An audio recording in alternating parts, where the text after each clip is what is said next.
It's the High Heel Tea Podcast. Yes, sir. Where we speak on real topics that'll make you laugh. Looking good, smelling good, that's a boss chick. Yeah. 6-inch heel, show you how to walk slick. Hey. High Heel Tea with Crystal Lee and Ree Podcast. Hey. High Heel Tea with Crystal Lee and Ree Podcast. Hey. High Heel Tea with Crystal Lee and Ree Podcast. Hey. And it's the podcast, and it's the high. Hey, welcome back to the High Heels and Tea Podcast. I'm Crystal Lee. This is Rihanna.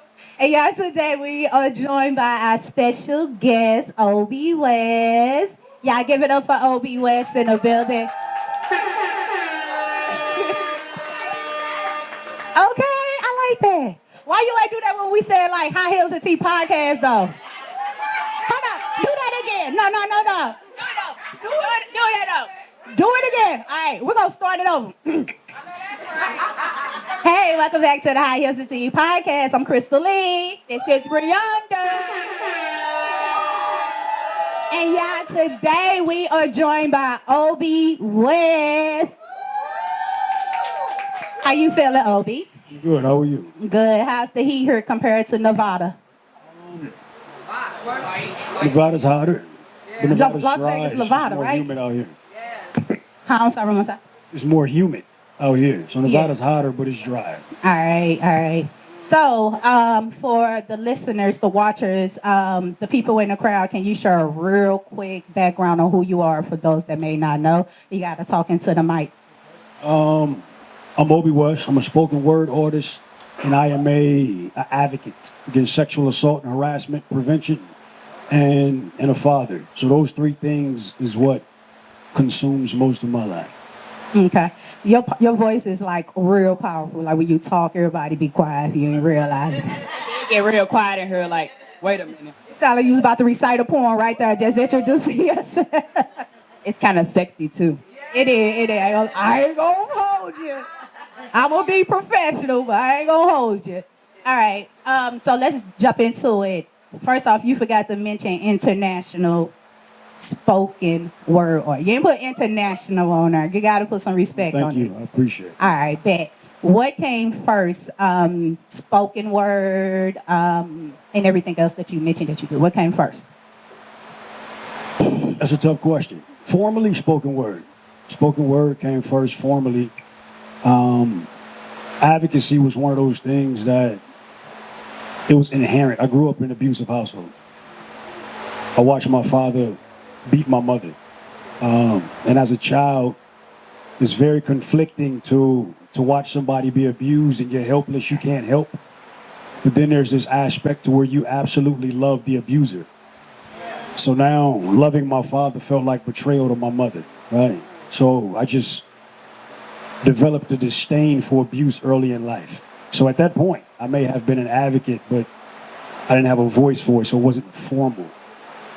Poetry came in 2012. So my daughter came in 2002. So she was prior to poetry. So it was advocacy informally, my daughter, and then poetry. So your daughter like 22? 21. She'll be 22 this year. Oh, because my daughter was born in 2003. So she's 21 and she'll be 22 next year, but your daughter turned up. Okay, how is it having an adult daughter? It's beautiful. It's beautiful. Early in life, she spent a lot of time with her mother. Me and her mother wasn't together, and there's a lot of things that I'm good at that her mother's not. But then there's a lot of things her mother's great at that I'm not.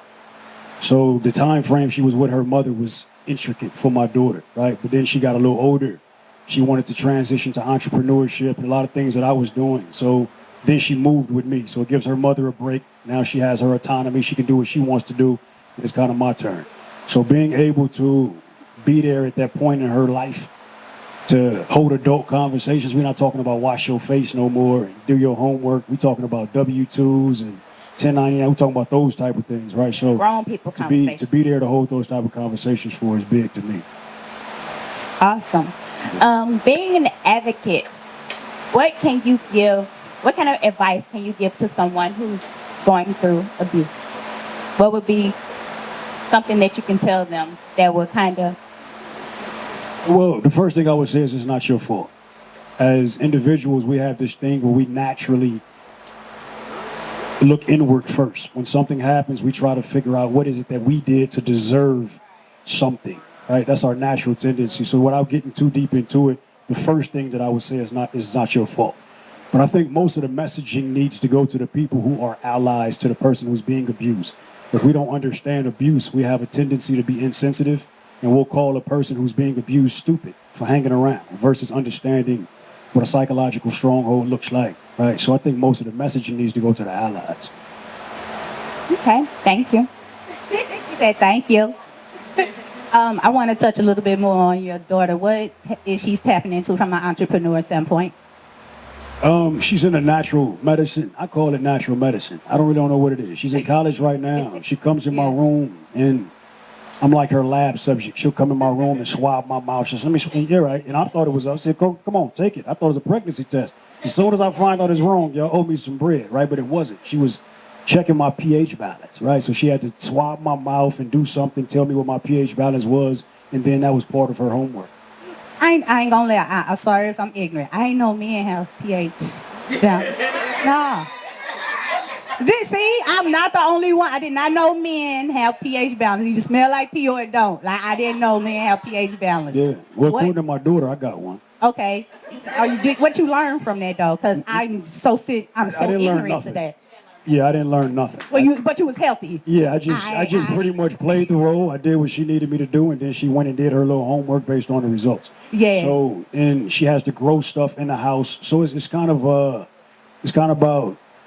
autonomy, not autonomy, but the anatomy. It's about the anatomy. It's about natural medicine. So she wants to make healthcare products with using natural stuff. There's probably a more intricate or a medical term to describe it, but I don't know what it is. In a nutshell, that's what she wants to do. He said he's just a supporter. Yeah, I just do what she tells me to do. There'll be some type of lab test and going, oh my goodness, that's crazy. She. But anyway, yeah, okay. Do y'all got any questions for Obi before we move on in regards? Don't be having me get up running across the room. All right, hold on 1 second. Let me get up. Okay. I'm close. I know. Usually when, it may be like stereotypical, but usually when it is young men growing in households, they feel as though they have to be their mom hero. Did you feel as though you ever had to be your mom hero in that abusive relationship? Not during abuse, right? Not during the abuse. I never felt that way. After my mother and father separated, my mother was home alone. I felt like my role became a little bit more important then, right? And it wasn't to be her superhero. It was kind of to show up in a way that didn't add any additional burden to her life. Don't spend a bunch of time begging for things that I know she can't afford, things of that nature. So just try to get an idea of what space that she's in, and then see what space I need to hold in order to be more supportive than burdensome, right? Within that space, have you ever been in an abusive relationship? Because ladies abuse men as well. Have I ever been? Yes, I have been in an abusive relationship. I think a lot of times with abuse, we tend to look at abuse as being physical contact. But what happened? I'll give you a prime example. If you have a dog, and this dog has been physically abused by the previous owner, how do you know? They're shell-shocked. They're scared of everything. They're timid. Okay, she said. It's certain characteristics that you can. I'm like, what's that? Is that my? I'm like, what? I'm like, what's that? I don't know. It's up. I don't know. Okay. Oh, that was weird. So they're shell shocked. He can't say he don't pick it up. Oh. Okay, so they're shell shocked. So there's no physical identification, but you say their name and they jump, right? That's psychological damage, right? So being verbally abusive can cause psychological damage. Being physically abusive can cause psychological damage. I was in a relationship to where I was transitioning from a boy to a man within this relationship, so I was real responsible. And I pretty much ruined the marriage through infidelity, right? So when you have a woman that's laying next to you and she don't know who you've been with earlier that day, when you don't want to have sex, and psychologically she's questioning her worth because the man she's connected to, it causes psychological damage. So I was abusive. even though I've never physically touched her or never verbally abused her. Infidelity can cause Cheating is psychological abuse. damage. So I was abusive. So when you ask me, was I ever in an abusive relationship, you probably was talking about, was I abused? No, not necessarily. I like that you spoke to that because I don't think a lot of people understand that cheating is abuse. I don't think a Right. lot of people even take heed to that. So I'm glad that you spoke to that. So not really. Okay, yeah. So I was in an abusive relationship where I was the abuser by way of All right, we're gonna infidelity. get off of this, but now I got another question. So when you was mentioning like how like the person that's typically getting abused internalizes the actions of the abuser, that's pretty much what you were witnessing with your own abuse, cheating. You said internalizing the actions. You mean self-blame? Yes. Well, I think self-blame comes for a lot of reasons. It comes from, if you're doing something to me, you absolutely have some things about you that I'm absolutely enamored by. And I don't want to lose them because I've never been shown those things in any other space in my life, right? But you also have some things about you that's traumatic to me. If I blame your actions on me, it still allows me to look at you as the beautiful person that I want to hold on to. But if I hold you liable for your own actions, now I have justification to leave you, but I don't want to lose what I love. Yeah. Right? Stupid bitch. So in turn, Sounds pretty selfish. yeah, so in turn, I'll blame myself in order to preserve how I feel about you. That's So there's one of the reasons that people blame themselves. yeah. Other reasons is we just tend to, it's inherent. It's just something we do in life. Yeah. Whether it's abuse or not, we always look inward first. So And especially growing up in households where you witnessed it, I remember, to share a quick light, I remember watching my mom go through abuse, right, domestic violence. And then when I began to date and I started going through it, I thought it was normal for a man to be a certain way, whether it was physical, emotional, because I thought it was literally normal behavior. I didn't know that, oh, this is not right until I had a daughter, and then I realized I never would want her to go through what I went through, not currently, but as a little girl witnessing what my mom was going through and feeling like, oh, this is normal. I never wanted them to feel like that, so I'm with you. I agree with you. All right. So we're gonna move on to the spoken word space just a little bit, okay? All right.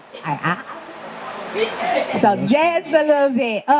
What inspired you to start like really digging into it from a professional standpoint? Because you mentioned you've been doing this since adolescent. So what inspired you to say, you know what, I'm really going to take this and touch people, because you really do touch a lot of people with your words? Well, I started writing in 2011. That was the first time I ever wrote 12 or 11. That was the first time I ever wrote a poem. What you was writing about? What did I write about? Yeah. My first poem was called Thank You Poetry. It was actually an appreciation to the art form.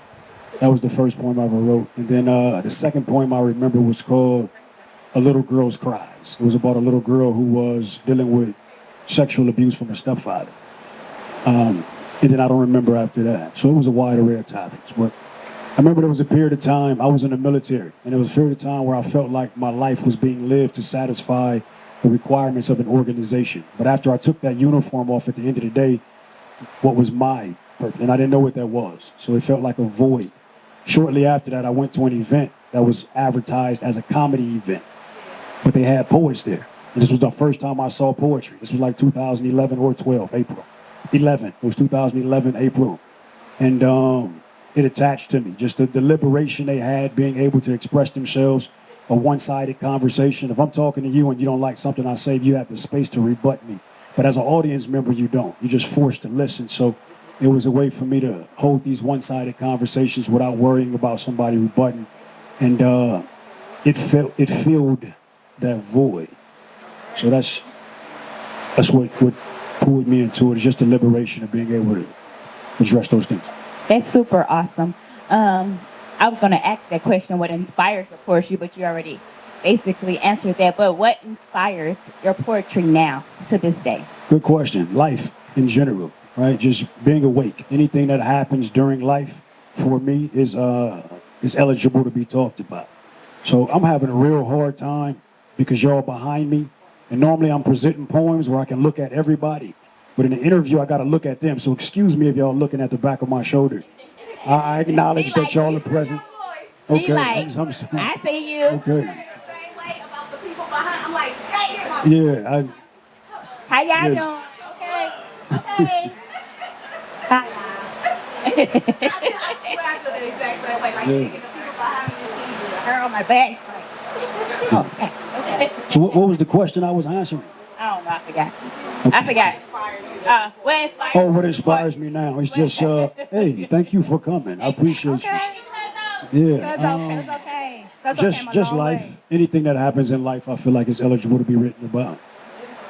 I think your poetry too, a lot that really captivate me today when it comes to it. It speaks to women. And I was just randomly on social media one day and I came across one of your sets that you've done. I don't remember where. And when I tell you, I was like, who is this? It's like, it hurts so bad. I gotta hurt more. Where are you? And I realized you were on tour. You came to St. Louis, and I attended in person. It was so beautiful. You laughing at me? No? Oh, okay. Because you know I start acting up. It makes you want to cry. Everybody wants to cry. Can we pass some tissue around right quick? Like, but no. But no, yeah, it was super captivating, and I love it because it's all. Although you're a man, right? It's almost like you have a voice for women as well, right? To resonate, to feel connected, and so I really enjoy everything you do. I know you real modest, you know. I am too. I'm like a humble goat, you know. Thank y'all. And she back up in real life. She like, Crystal, Crystal. You taller than me too, right? But no, I really enjoy everything you do. I really enjoy just catching those random videos that you do, and they really resonate, even as a woman from a man. So thank you again for being you Thank you. and finding your voice in poetry and all that good stuff. within that space, where do you see yourself 5 years from now?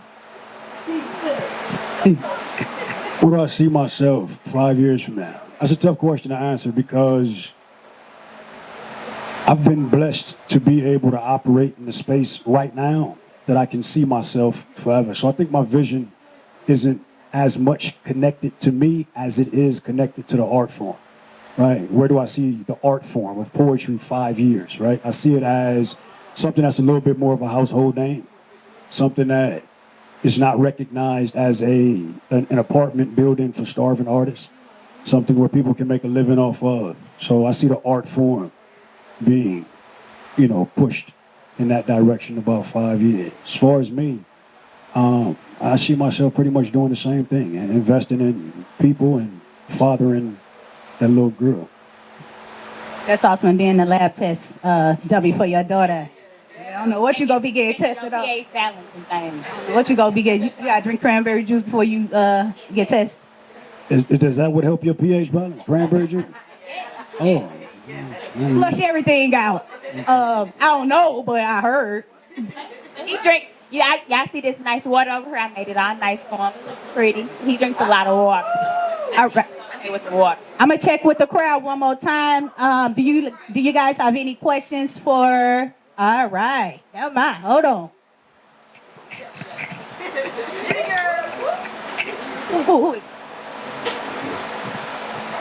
I just wanted to know what the inspiration for She Is You and The Nice Me. What was the second one? The Nice Me and She Is You. The Nice Me. Oh, The Nice Me. She Is You.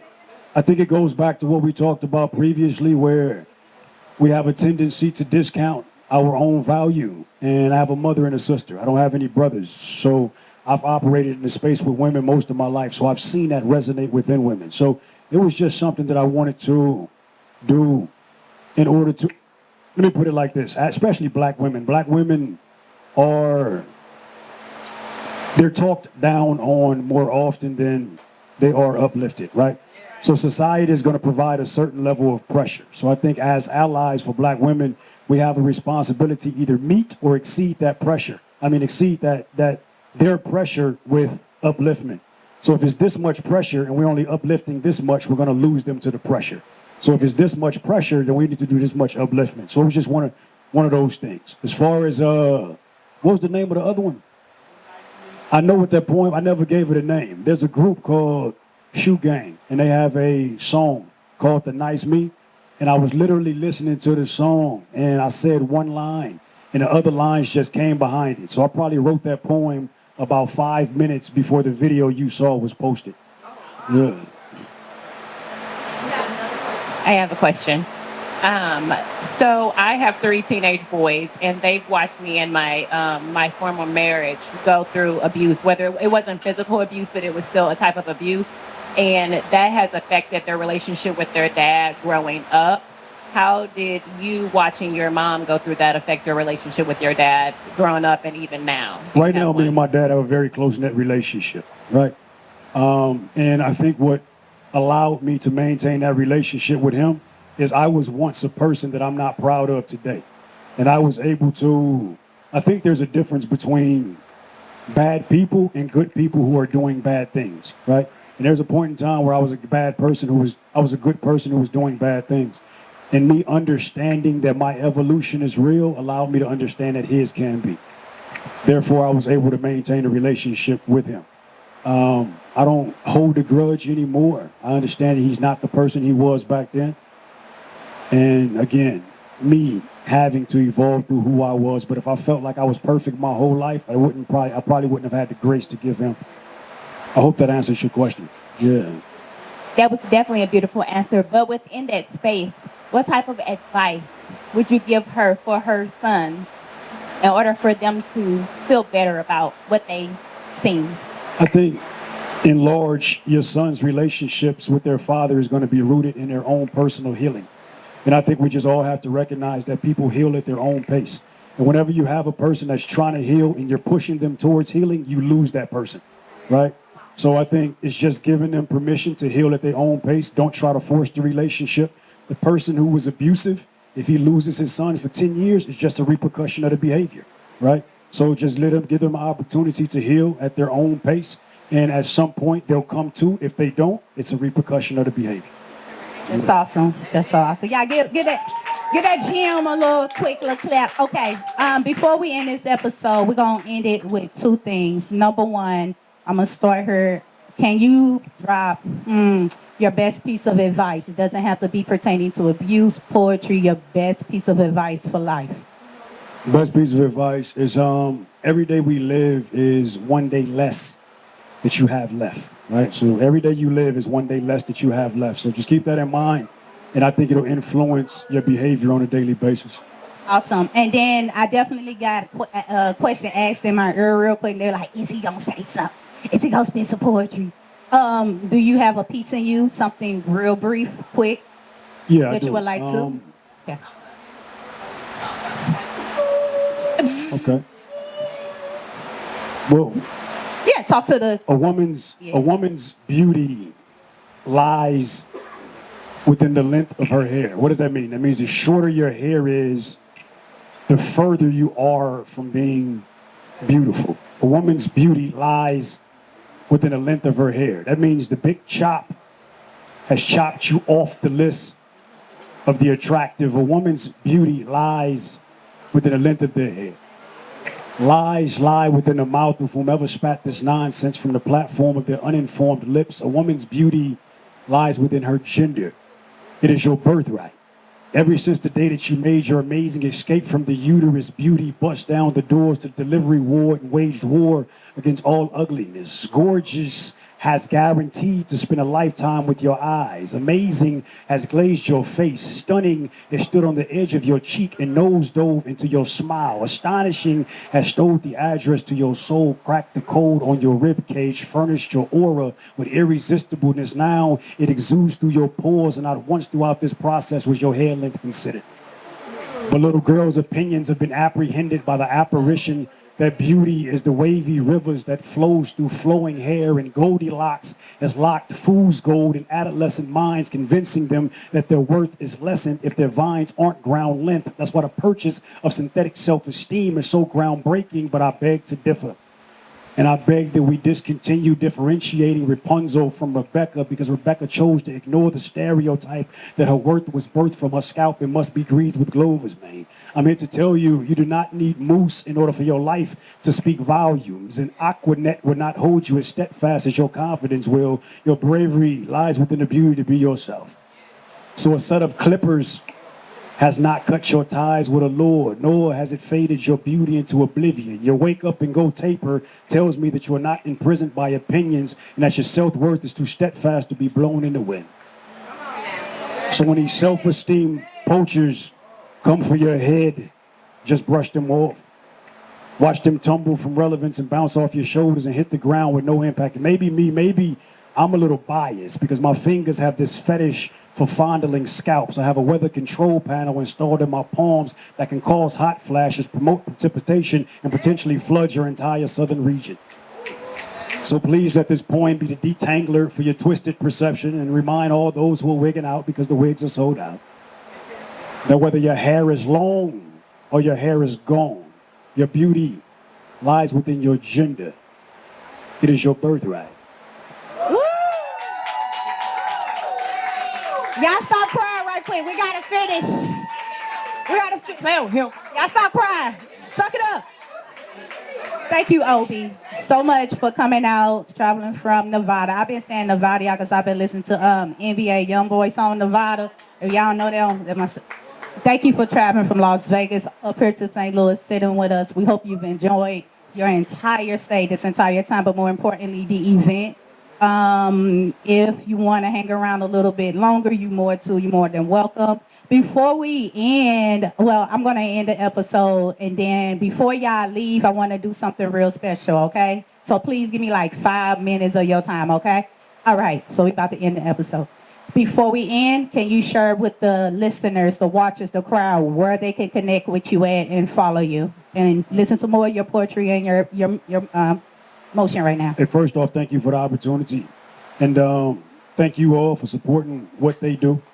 That's huge. So thank you all. Where you can find Obi West, everything. Obi West IG, Obi West LinkedIn, Christian Mingo, Obi West, OBBIEWEST, OBBIE. She just want to listen to you talk a little longer. Oh, yeah. So, I started to feel the way. I feel like you kind of like girls with short hair or something. If I gotta cut my hair off, I will. That's what you like, but okay. And I'm not. Yeah, I'm single as fuck. Cut this off. What the fuck? Anyway. All right. Thank you so much, Obi, again for joining us, and thank y'all for listening to the High Heels to Tea podcast.